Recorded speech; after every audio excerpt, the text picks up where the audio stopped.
مثال کے طور پر میں لاڑکانہ گیا ہوں کسی پروگرام کے لیے اور میرے پاس کیلنڈر نہیں ہے تو میں نے نیٹ پہ سرچ کر لیا کہ لاڑکانہ پریئر ٹائمنگز کیا ہیں. اب وہ اگر آ رہا ہے ظہر 12:40 ہے تو بس میں نے 12:50 کر لیا اور پڑھ لی تو بس بالکل ایسے ایسا ہی ہی ہوگا ہے، نا. بالکل ایسا ہی ٹھیک ہے. ہے. قبلہ ایپ کے لیے بھی یہ چلے گا؟ قبلہ نہیں معلوم، ایپ کھولی، ایپ نے بتا دیا یہاں آپ نے نماز پڑھ لی، اسی طرح جی ہوگا؟ ہاں ایسا ہی ہے. صحیح. اس میں کچھ رائے مختلف جی ہے؟ اس میں اطمینان ہی کی بات ہوتی ہے، قبلہ ایپ سے اطمینان آپ کو آ جائے. البتہ قبلہ ایپ کا ایک مسئلہ ذاتی طور پر مجھے جو کبھی کبھی مشکل ہوتی ہے، آپ ایئرپورٹ پر کہیں پر ہیں اور قبلہ ایپ سے آپ نے چیک کیا اور اس طرف قبلہ بتا رہا ہے اور 10 قدم آگے جا کے چیک کیا تو اس طرف بتا رہا ہے، اب تو یہ بڑا کیا مشکل ہو کریں؟ اس جاتا کا ہے. حل کیا ہے پھر؟ دیکھیں اس کا جو حل ہے وہ یہ ہے کہ آپ 3-4 دفعہ چیک کر لیجئے اور ٹھیک ہے، 2-3 تسلی کر ایپ لیں. سے چیک کر لیجئے اچھا صحیح ہے. اور پھر صحیح جہاں ہے. سے وہ آیا آپ کو اطمینان آ جائے تو پھر وہاں پڑھ لیجئے.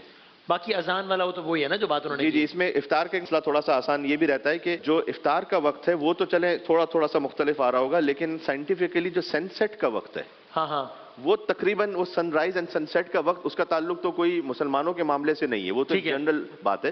تو اگر آپ سن سیٹ کا ٹائم دیکھ لیں تو غروب آفتاب کا وقت آپ کو پتہ چل جائے گا، تو رادہ اہل سنت کے مطابق اسی وقت افطار ہو جاتا ہے. جو اہل تشیع ہیں ان کے مطابق تھوڑا سا 13-14 منٹ انتظار کر لیں تو سن سیٹ کے وقت سے آپ جو ہے وہ ناپ اندازہ سکتے زیادہ ہیں. اور بہتر لگا یہ بھی لیں ایک گے. پیمانہ. بالکل صحیح، بالکل صحیح.